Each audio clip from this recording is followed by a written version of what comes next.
ओम शांति। आज हम बात करेंगे जीवन के अंदर कृतज्ञता के गुण पर, जिसको इंग्लिश में ग्रेटिट्यूड का नेचर कहते हैं, ग्रेटफुलनेस, थैंकफुलनेस का भाव कहते हैं। ये कृतज्ञता क्या है? जीवन कभी भी अकेले दम पर कोई भी व्यक्ति का नहीं चलता है। सबसे पहले तो हम इस धरा पर जब आते हैं तो माँ के द्वारा हमारा बोझ सहन किया जाता है और हमें जन्म देने का दर्द भी सहन किया जाता है। उस माँ के द्वारा जो जन्म मिला, वहाँ पर ही एक बहुत बड़ा एहसान लेकर के ही आत्मा इस जन्म में आती है। इसी तरह से हमारे जीवन के विकास में, आगे बढ़ने में न जाने कितनों के ही हम पर बहुत ज़्यादा एहसान, सहयोग, सकारात्मक रवैया या अनेक प्रकार की शुभ भावनाएं होती है।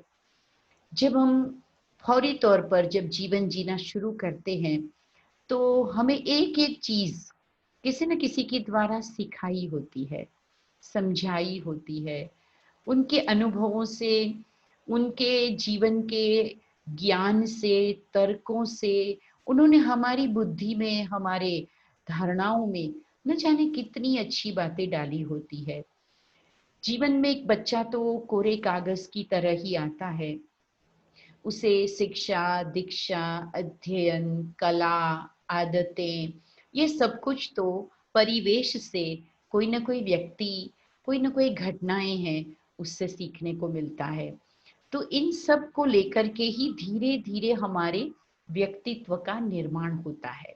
व्यक्तित्व का निर्माण होने के बाद तो हर कोई अपने आप को प्रेजेंट करता है, अपना कहीं ना कहीं सीवी दिखाता है, उसके प्रोफाइल को देखकर लोग खुश होते हैं कि इसने इतने इतने अचीवमेंट्स को प्राप्त किया। परंतु उन सारे अचीवमेंट्स के पीछे केवल खुद का ही रोल नहीं होता, बहुत से व्यक्तियों का, वातावरण का सहयोग अगर न मिला हो तो शायद वो उन ऊंचाइयों पर पहुंच नहीं पाते हैं। तो हम जब अपने जीवन को देखते हैं तो हमें अपने जीवन में ये भी देखना चाहिए कि मुझे प्रारंभिक काल में जीवन के बेसिक कितनी सारी ऐसी आदतें और चीजें हैं जो किसी न किसी से सीखने को मिली। जीवन रूपी बेल किसी न किसी पेड़ के या किसी अच्छे मजबूत सहारे से ही ऊपर चढ़ती है, जिसमें सबसे पहले हमारे माता पिता है। तो माता पिता जो कि बहुत ज्यादा लगाव अपने बच्चों से रखते हैं, क्योंकि वो उनकी रचना है, वो उनके सपनों को पूरा करने की आधारशिला है। वो उनमें अपने आप को देखते हैं और जो उनके जीवन में वो खुद न पा सके, वो भी वो चाहते हैं कि अपने बच्चों में वो जरूर देने का प्रयास करें। ऐसे माता पिता को हम जीवन में बड़ा होने के बाद, कुछ अचीव करने के बाद कितना महत्व देते हैं, ये एक विचारशील बात है। क्योंकि कृतज्ञता इसी का नाम है कि हमने जिन उपकारों को, जिन आधारों को पाकर के ये मंजिल को प्राप्त किया है, उस सीढ़ी को, उस आधार स्तंभ को आज हम कितनी बार धन्यवाद देते हैं। चलिए, मुख से धन्यवाद हम न भी देते हों, परंतु हमारा मन, हमारी चेतना इस बात को स्वीकार तो करे कि हमारा जीवन कईयों के बहुत महान भगीरथ प्रयासों के बाद खड़ा हुआ है। उसमें सबसे पहले हमारे माता पिता हैं जो निस्वार्थ प्रेम हमसे करते हैं। उनके जैसा बिना किसी बदले की इच्छा से प्यार करने वाला, मदद करने वाला, सदा ही शुभ सोचने वाला दुनिया में कोई भी नहीं होता। इसलिए कहते हैं ना, सब कुछ भूल जाएं लेकिन माता पिता के उस निस्वार्थ प्यार और पालना को कभी भी मत भूलिएगा, क्योंकि ये एहसान फरामोशी ही नहीं परंतु ये एक अपराध भी है। क्योंकि जन्मदात्री माँ, पालक पिता, ये ऐसे देवता है जो संसार में विद्यमान है और उनको हमने देखा है। बाकी देवी और देवताओं को तो हम केवल कहानियों में, चित्रों में ही देखा करते हैं, परंतु ये जीवंत देव है धरती के। उस भाव से हम कम से कम उनकी बातों का, उनके भावों का, उनके हमारे ऊपर जो अधिकार होते हैं, उसको समझने का ज़रूर प्रयास करें। कभी-कभी यही होता है कि जो एक जनरेशन गैप होता है, उसके कारण कुछ सोच उनकी पुरानी हो सकती है, कुछ उनकी बातों में वो बातें हो सकती है कि जिसमें उनके समय की घटनाओं का प्रभाव हो, उनके समय की रीत-रिवाज़ों का प्रभाव हो, उनके समय की लाइफ़स्टाइल का प्रभाव हो। परंतु उनकी बातों का जो तथ्य होता है, वो कभी भी अकल्याणकारी नहीं होता है। उनका जो भाव होता है, उसमें कभी भी हमारा नुकसान हो, हमारा किसी प्रकार से हानि हो, ऐसा उनका बिल्कुल भी भाव नहीं होता। हाँ, शब्दों में कभी-कभी चूँकि वो उन्होंने बहुत कुछ हमारे लिए किया है, तो कभी वो अधिकार के भाव से भी हमसे कुछ कह देते हैं कि आपको ये करना चाहिए, आप ये क्यों नहीं समझते हैं? अथवा आप ये करो और आप ये समझो, आप ये चेंज करो। ये बातें कभी-कभी युवा अवस्था में जोश भी होता है और कहीं न कहीं आत्मविश्वास हमारा डेवलप होता है जब हम कुछ पद पर पहुँचते हैं, कुछ डिग्रीज़ हासिल करते हैं, स्टडीज़ कर लेते हैं। दुनियावी मान-सम्मान, अधिकार, साधन, सुविधा जब व्यक्ति को मिलता है, तो उसे लगने लगता है कि मैं एक सक्सेसफुल व्यक्ति हूँ और इसके पीछे मैंने बहुत मेहनत की है। तो एक सूक्ष्म में वो जो अपनी पर्सनैलिटी बनी है, जो अपने अचीवमेंट्स है, उसका एक ईगो होता है और उसके कारण व्यक्ति को किसी की भी बोली हुई बात थोड़ी-सी अखरती है। परंतु माता-पिता एक ऐसी तीर्थ है कि जिसके लिए कहते हैं कि सुबह उठकर उनका दर्शन भी हो जाए, तो आपका जीवन धन्य होता है, दिन सुधर जाता है।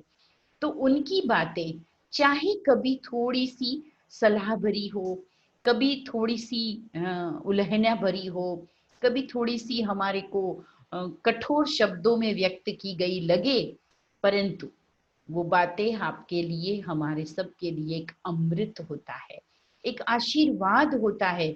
इस बात को मन में हम गाँठ बाँध लें।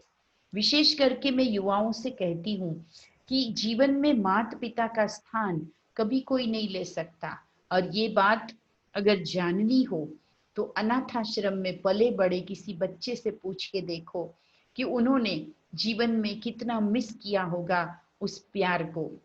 और हमने अपने बचपन में कितनी छोटी-छोटी बातों पे कितनी बार जिद किए होंगी, कितनी बार कई चीज़ों की हमने डिमांड की होगी, कितनी बार अननेसेसरी हमने पूरे घर को अशांत किया होगा, कितनी रातें उनकी हमारे लिए जागते गुज़री होगी, न जाने उन्होंने हमारे पेट पोषण के लिए, हमें अच्छा पढ़ाने के लिए कितने एक्स्ट्रा एफर्ट किए होंगे, कितना उन्होंने रेस्टलेस होकर, अथक होकर काम किया होगा, कितना ना उन्होंने खुद के सुखों का त्याग किया होगा। कई चीज़ें हमें दिलाने के लिए उन्होंने अपनी ज़रूरत की चीज़ों में कटौती की होगी और हमें ज़रूर दी होगी। कभी-कभी हमें पता भी नहीं चलता होगा, ऐसे वो लोग अपनी कमियों को जिए होंगे।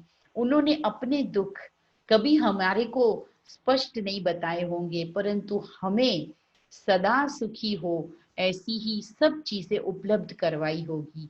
तो उनके एहसान लाखों होते हैं हम पर और उसके प्रति अगर हम थैंक्सफुल न रहे, ग्रैटिट्यूड का भाव न रखें, हमारे अंदर कृतज्ञता अगर उनके प्रति ना हो, तो हमारा ये जीवन वास्तव में व्यर्थ है, ये बहुत बड़ा अज्ञान है और कोई-कोई बच्चे तो कभी-कभी इतने कृतघ्न हो जाते हैं, कृतज्ञता से बिल्कुल विपरीत है कृतघ्न भाव, कि वो माता-पिता को ऐसा कह बैठते हैं कि आपने हमारे लिए किया ही क्या है? सोचो उस माँ-बाप के दिल पर कितना बड़ा पत्थर पड़ता होगा जब वो ये शब्द सुनते होंगे कि आपने हमारे लिए क्या किया है। क्योंकि बच्चे को वो अंदाज ही नहीं है कि किन परिस्थितियों में वो गुजरे हैं। और बच्चे को ये कभी कभी जो फीलिंग आती है कि आप हमें कुछ मत कहिए, बल्कि हम आपसे कहें वैसे आप चलिए। और कभी कभी तो जब हम ये देखते हैं कि माता पिता और बच्चों के बीच में मधुर बोल के संबंध भी नहीं रहते, कभी कभी तो वो उनको घर से अलग कर देते हैं, वृद्धाश्रम में छोड़ देते हैं। कहते हैं कि आपकी रोज रोज की बातें, आपका टोकना ये हमसे नहीं झेला जाएगा, अथवा हम इतने व्यस्त हैं कि हम आपकी सेवा नहीं कर सकते हैं, हम आपके पास बैठ नहीं सकते हैं, अथवा हमारे बच्चों के लिए हमारे परिवार के साथ आपका विचारों का मेल जोल नहीं होता है। और ऐसा कहकर किसी भी बहाने से वो उनको वृद्धाश्रम में छोड़ देते हैं। ये कहानियां आम हो गई है। ऐसे हमारे देश में जहाँ कहा जाता है मातृदेवो भव, पितृदेवो भव, उसके बाद गुरु आचार्य और अन्य को देव कहा गया, वहां पर आज माता पिता के प्रति अगर बच्चों का रवैया कभी ऐसा देखते हैं तो बड़ा दुख होता है मन में। ऐसा भाव आता है कि इन संतानों को कैसे पता चलेगा कि मिट्टी से उन्हें मानव के रूप में स्थापित करने में इन माता पिता ने क्या नहीं किया होगा। तो आज हम कृतज्ञता को समझे। कृतज्ञता अर्थात हमें जो कुछ भी प्राप्त है वो हमें जिनसे मिला है उनको हम सदा सम्मान रखें। और जब कभी भी मेरा नाम रोशन हो तो मैं उस सारे नाम को, प्रसिद्धि को अपने ऊपर न ओढ़ लूं, लेकिन हम जरूर जिक्र करें कि इस नाम के पीछे इनका भी कितना बड़ा योगदान है। इसी तरह बात आती है गुरुजनों की। गुरुजनों को का भी हमारे जीवन के घड़तर में, हमारी पर्सनालिटी को बनाने में बहुत बड़ा योगदान होता है। तो गुरुजनों को भी हम जरूर सदा याद रखें। जब कभी मौका मिले हम उनकी सेवा करें, हम उनके प्रति अपने उपकार को, अपने भाव को व्यक्त करें और साथ ही साथ आभार व्यक्त करें। क्योंकि ये जो आभार है ये बहुत बड़ा भार उतार देता है। नहीं तो हम सब के ऊपर इन सभी का बहुत बड़ा एक एहसान का बोझ है। और आभार व्यक्त करना इसीलिए कहा जाता है क्योंकि ये जो हमारे सिर पे एहसान का बोझ है इसे हम उतारते हैं।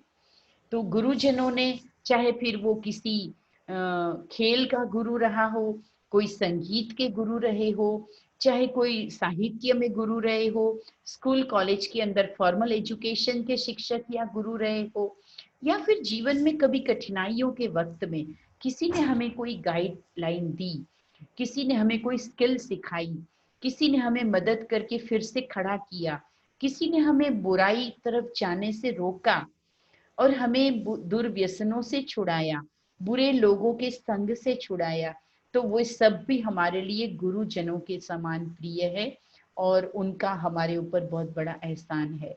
मार्गदर्शक चाहे कोई भी हो, वो एक गुरु ही होता है। तो हम उनके प्रति भी जीवन में ग्रेटिट्यूड का भाव रखें।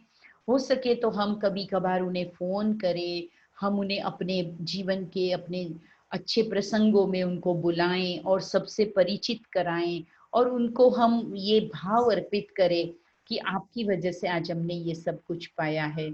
इस तरह से हम उनके प्रति आभार व्यक्त कर सकते हैं। और अगर कभी हमारे से उनसे कोई मदद की जरूरत पड़े तो हम जरूर करने के लिए तैयार रहें। क्योंकि हो सकता है सबके जीवन में कोई ना कोई ऐसा समय भी आता है जब वो वृद्धावस्था में होते हैं, या फिर कभी उनकी कोई बीमारी की स्थिति हो, कभी उनकी कोई आर्थिक समस्या हो और हम संपन्न हो, तो हम उन्हें मदद करें और ये भी इस भाव से करें कि उन्हों का तो हमारे ऊपर इतना एहसान है, तो हम तो जो भी करेंगे वो कम है। हो सके तो उनकी बुढ़ापे में हम किसी भी प्रकार की सेवा शारीरिक रूप से भी कर सके तो अच्छा है। प्राचीन समय में हमारे देश में गुरुकुल होते थे, तो विद्यार्थी गुरु के साथ ही हमेशा रहते थे और वो गुरु की सभी प्रकार की सेवा करते थे। चाहे वो राजा का कुंवर क्यों ना हो, लेकिन वो गुरु के पांव भी दबाता था, वो गुरु के लिए लकड़ियां भी काट के लाता था, भोजन भी बनाता था। रात को गुरु को नींद नहीं आए तब तक वो उसके पास बैठता था, उसकी सेवा करता था, उसके कमरे की पहरा भी देता था। इस तरह की ट्रेनिंग दी जाती थी ताकि शिष्यों के अंदर गुरुजनों के प्रति वो भाव जगे। आज हमारी शिक्षा पद्धति अंग्रेजों के बाद में इस देश ने गुलामी झेली, तो हमारे यहाँ पे शिक्षा पद्धति भी अंग्रेजों वाली आ गई और हम सूट पेंट में रहने वाले लोगों को जेंटलमैन समझते हैं। और एक अलग तरह का रिश्ता शिष्य और गुरु का तो रहा नहीं, टीचर और स्टूडेंट का हो गया है। और उसमें भी कभी कभी हम देखते हैं कि कई स्टूडेंट्स टीचर को नादानी वश तो स्कूल या कॉलेज के एजुकेशन के टाइम में परेशान करते हैं, लेकिन कभी कभी तो वो उनके नाक में दम कर देते हैं। वो उनकी बातों को नहीं मानते, उनका मजाक उड़ाते हैं, उनको फिजिकली मेंटली हैरेसमेंट का सामना करना पड़ता है। कई लोग तो अपने टीचर्स को धमका देते हैं, उनको डराते हैं और उनसे जबरदस्ती ग्रेस लेते हैं, मार्क्स लेते हैं, या उनके पेपर की जांच करते समय भी वो उनके एक्स्ट्रा फेवर की मांग करते हैं। ये सब चीजें बहुत विकृत लग रही है आज के समय में। और मैं तो कहूंगी कि गुरुजनों को, हम जो कहते थे कि चरण धो के पीने से पुण्य मिलता है, वास्तव में उनके वो चरण है कि जो हमारे प्रति सदा उन्होंने ऐसा भाव रख कर के हमें शिक्षा और दीक्षा दी होती है, तो उसमें एक एनर्जी होती है, वो एनर्जी हमें मिलती थी। हम जब किसी को प्रणाम करते थे तो हमें एनर्जी मिलती थी। हमारा ये मस्तक ही नहीं, हमारा अहंकार भी झुकता था। आजकल तो माता पिता को भी प्रणाम करना और उनके चरण स्पर्श करना ये बहुत कम जगह पर दिखाई देता है और लोग उनको पुरानी चीज मानने लगे हैं। लेकिन कितने भी हम एडवांस हो जाए, लेकिन ये जो भाव है इनके पीछे का राज हम समझे कि हमें अपने अहंकार को झुकाना है। नम्रता ही तो विद्या की सबसे बड़ी पहचान होती है। कोई व्यक्ति जितना नम्र होता है उतना ही वो आगे बढ़ता है। जैसे कि लचीला फूलों या फलों का जो वृक्ष होता है वो झुक जाता है, परंतु वो दिखाई देता है कि वो कितना भरपूर है। इसी तरह से हम भी जीवन में अगर नम्रता को अपनाते हैं तो ये हमारे गुणों का परिचायक है, ये हमारी विशेषता का परिचायक है। परंतु हम अहंकार में आकर केवल गुरूर का प्रयोग करते हैं, दिखावा करते हैं, तो ये कहीं ना कहीं बहुत बड़ा अज्ञान है। तो ग्रेटिट्यूड एक बहुत सुंदर भावना है। हम अपने गुरुजनों के प्रति भी ग्रेटिट्यूड रखें। किसी खेल में आप बहुत आगे निकल गए और आपने बहुत से अवार्ड्स प्राप्त किए, लेकिन उस समय आप अपने कोच को न भूलें। जैसे हमने देखा है कि जो कई सफल खिलाड़ी है, जब उनको गोल्ड मेडल आदि मिलता है तो वो याद करते हैं अपने कोच को, अपने गुरु को। ये एक बहुत बड़ी बात होती है कि उस वक्त भी उनको वो अपनी प्रारंभिक शिक्षा दीक्षा याद होती है। इसी तरह से कई मित्रों के भी हमारे ऊपर बड़े एहसान होते हैं, कई पड़ोसियों के भी हमारे ऊपर एहसान होते हैं। कई लोगों ने हमें समय पर अपना खून दिया होता है, रक्तदान किया होता है। कई लोगों ने हमें धन की मदद की होती है। कई लोगों ने हमारे बिजनेस को खड़ा करने के लिए हमें गाइडलाइन दी होती है। तो कई लोगों ने हमें कई प्रकार की मुसीबतों से बचाया होता है। हमें उन सबका भी जीवन में कृतज्ञ भाव से धन्यवाद करना चाहिए। और साथ ही साथ सबसे बड़ा, ये प्रकृति से भी हमें बहुत कुछ मिला है। प्रकृति के पांचों तत्वों को भी हम प्रतिदिन एक बार धन्यवाद करें। अगर ये श्वासें मुफ्त में जो हमें मिली है, ये उपलब्ध न होती, प्राणवायु हमें न मिलता, तो हम इस जीवन में कैसे जीते? विचार कीजिए। 5 महीना व्यक्ति बिना भोजन के जी सकता है, 5 दिन बिना पानी के रह सकता है, परंतु बिना प्राणवायु के, बिना ऑक्सीजन के हम 5 सेकंड भी नहीं रह पाएंगे। हम तड़पने लगेंगे। ऐसा प्राणवायु जो प्रकृति के द्वारा हमें मिला है। कितना बेशुमार जल ये गगन से बादल बरसाते हैं, जिससे संसार में जीवन संभव है। साथ ही साथ ये धरती माँ, इसके कितने एहसान है हम पर। धरती ने हमें अपने सीने से फाड़ करके क्या कुछ उपज करके नहीं दिया। पर दुख होता है कि आज कई किसान इस धरती से लालच के मारे बहुत कुछ प्राप्त करने के लिए, ज़्यादा से ज़्यादा उपज लेने के लिए उस पर बहुत सारे केमिकल, फर्टिलाइजर्स उसका प्रयोग करने लगे हैं। और उसकी वजह से कई जगह पर तो ज़मीनें बंजर हो गई है, विषैली हो गई है। अब उसमें कुछ भी नहीं उग पाता है, उसमें से पानी भी नहीं निकलता है, वो हार्ड हो गई है और वो गाँव के गाँव खाली हो गए हैं। तो देखिए, इस धरती माँ ने तो सदा हमारी पालना की और हमने क्या किया? अधिक उपज की लालच में हमने तो उसे ही बंजर कर दिया। हम धरती पर से वनों को काटते जा रहे हैं। अपने ही स्वार्थ के लिए हम प्लॉट्स काट कर और उसमें धन कमाने के लिए विस्तार करते जा रहे हैं। परंतु इन पेड़ों के कटने से कितना दुख होगा, कितना प्राकृतिक इम्बैलेंस होगा, ये हम कभी नहीं सोचते हैं। इन पेड़ों ने हमें छाँव भी दी, फल भी दिए और लकड़ी भी मिलती है।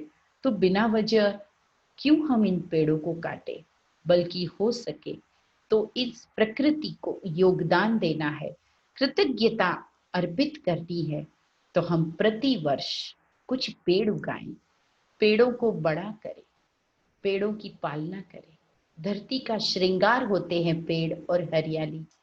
इस तरह से हम प्रकृति की सेवा कर सकते हैं। हम जल को भी कितना व्यर्थ कभी-कभी गंवाते हैं। जल के अंदर, पानी के अंदर हम अपने घरों के नालियों को इस तरह से छोड़ देते हैं कि वो प्रदूषित हो जाता है। बड़े-बड़े शहरों में आप देखेंगे, कल कारखानों का कचरा बहती नदियों में छोड़ देता है व्यक्ति, और फिर उन बहती नदियों के द्वारा कितनों तक वो प्रदूषण जाता है। और जल जो जीवनदायिनी है, वो आज विषैला होकर के कभी-कभी बीमारियां फैला देता है। तो जल को हमें स्वच्छ रखना चाहिए, जल की बचत करनी चाहिए। वायु के अंदर भी हम अपने वाहनों के द्वारा अत्यधिक कई प्रकार के संसाधनों को यूज करके हमारे कल कारखानों से निकले वाले वायु प्रदूषण से कितना न वायु को दूषित कर रहे हैं। चलिए, आज विकास हुआ है, कई चीजें जरूरी हो गई है, पर उसके सामने हम प्राणवायु देने वाले पेड़ों को तो उगाएं। अगर हम इस वायु में इतना कार्बन डाइऑक्साइड, कार्बन मोनोऑक्साइड छोड़ रहे हैं, तो नुकसान तो हमें अपने जीवन के लिए भी हो रहा है। मानव जाति आज खतरे में पड़ रही है, इतना ज्यादा हवा में प्रदूषण है। तो अगर हम प्रकृति के लिए ग्रेटिट्यूड का भाव रखते हैं, तो हम प्रकृति को पुनर्जीवित करें, प्रकृति के संसाधनों का दोहन न करें, हो सके तो प्राकृतिक संसाधनों की वृद्धि करें, हो सके तो प्रकृति को और अधिक अच्छा बनाने में, हरियाली लाने में, शुद्ध करने में अपना योगदान दें। हम जो भी बिजनेस करें, जो भी डेवलपमेंट करें, वहाँ प्रकृति का नुकसान ना हो, उसका ध्यान रखें। सबसे बड़ा हम प्रकृति में या इस जगत में अगर नुकसान करते हैं, तो अपने विचारों से और वाइब्रेशन से भी करते हैं।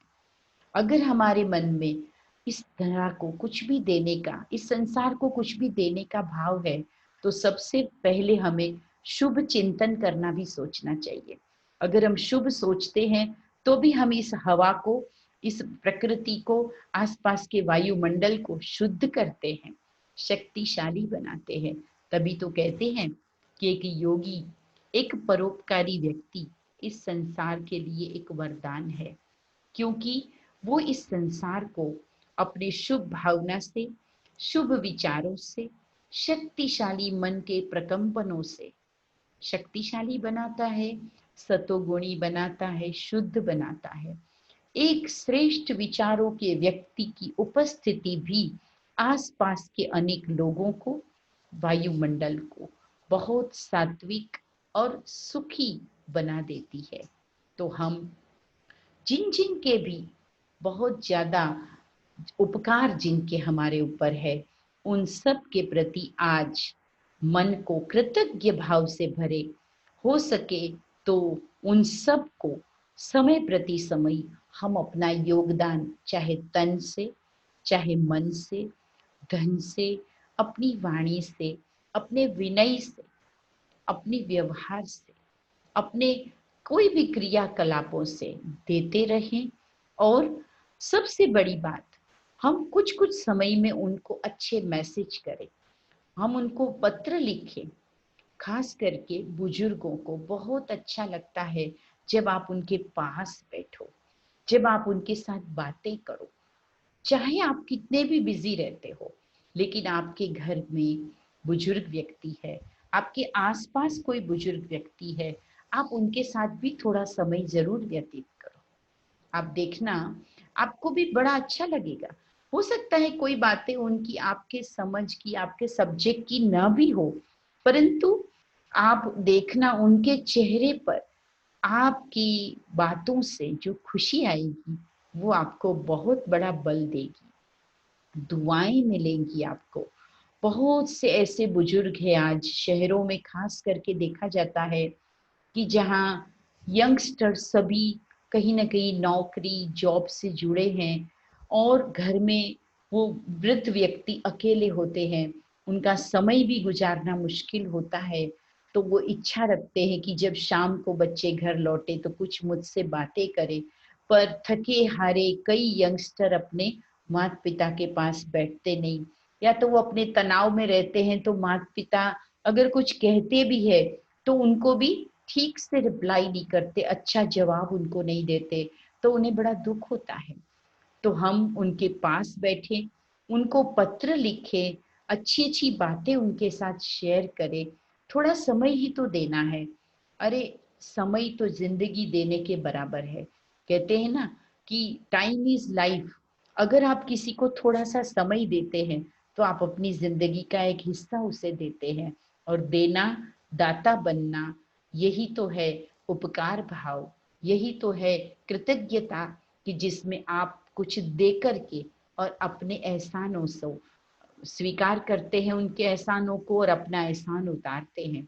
तो आइए आज से ही हम शुरू करें कि जिन जिन से भी हमें जो जो कुछ भी मिला है उनका हम कभी भी एहसान न भूलें, उनके प्रति महान भावनाएं रखें, शुभ भावनाएं रखें, और ऐसे एहसान भरी अपनी जिंदगी को हम श्रेष्ठ जिंदगी बनाते चले।